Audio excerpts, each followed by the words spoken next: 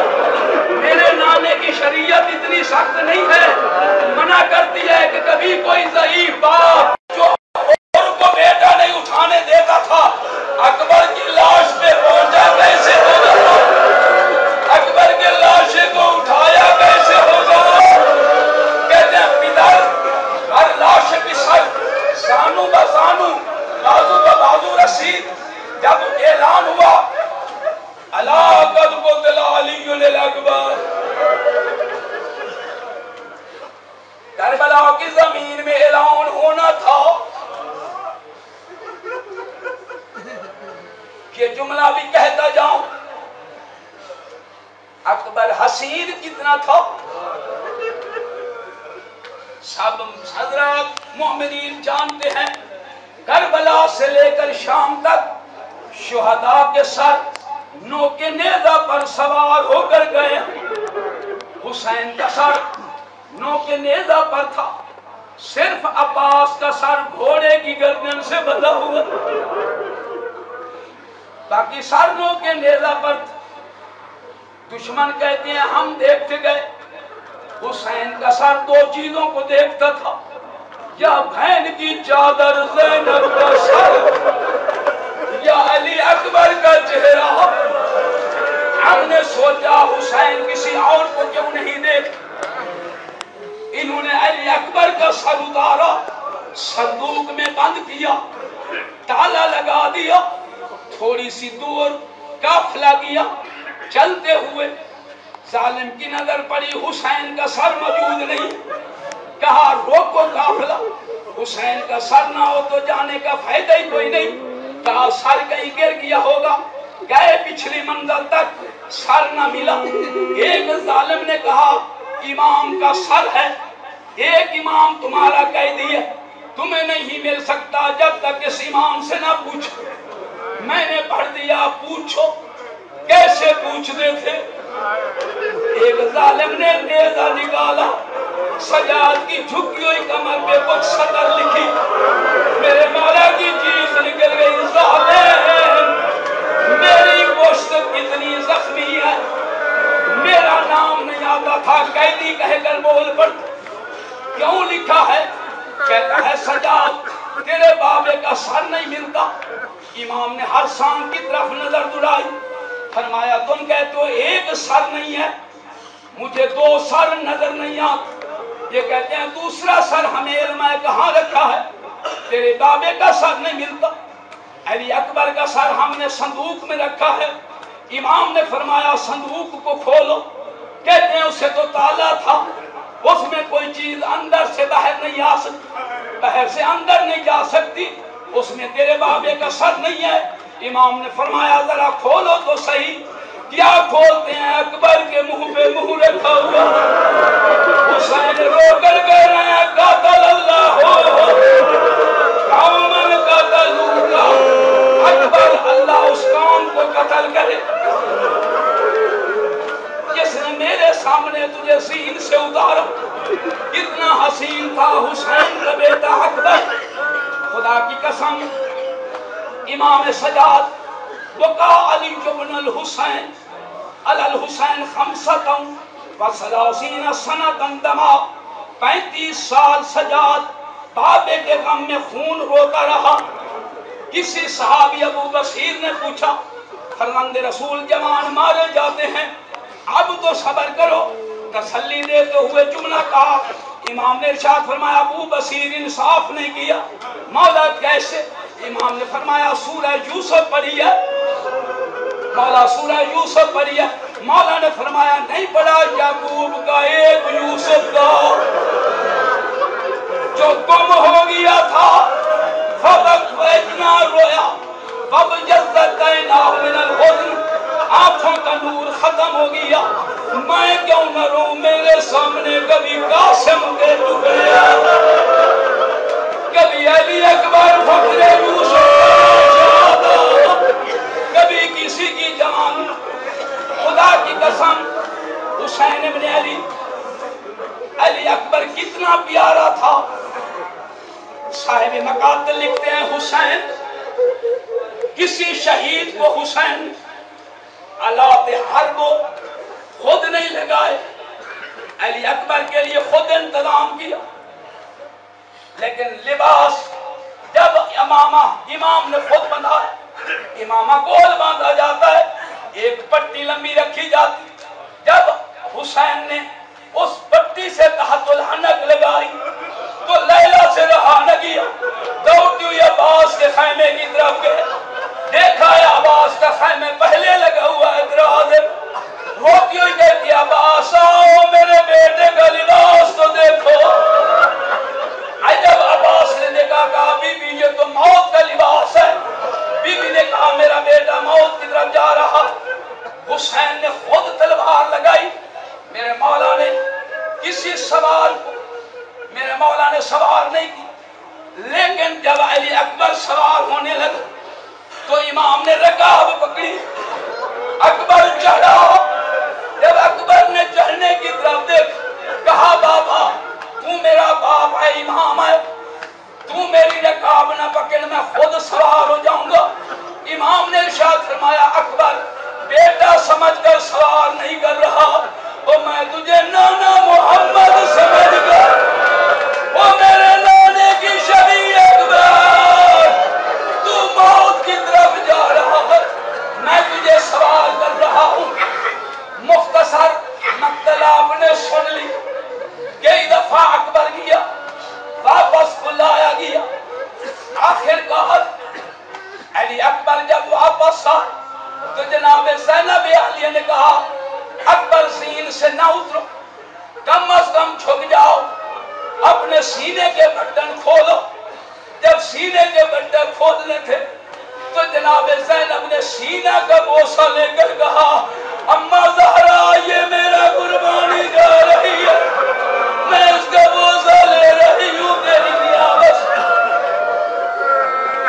اکبر گیا، مکمل تیاری نہیں پڑھنا چاہتا، اتنا تو ضرور کہتا ہوں، لڑتے لڑتے اکبر جب واپس آیا، صاحب مقاتل لکھتے ہیں علماء کرام کہ جب واپس آیا تو حسین کو پوری کربلا میں اتنی مصیبت نہیں ملی جتنی اکبر کے سوال پر ملی۔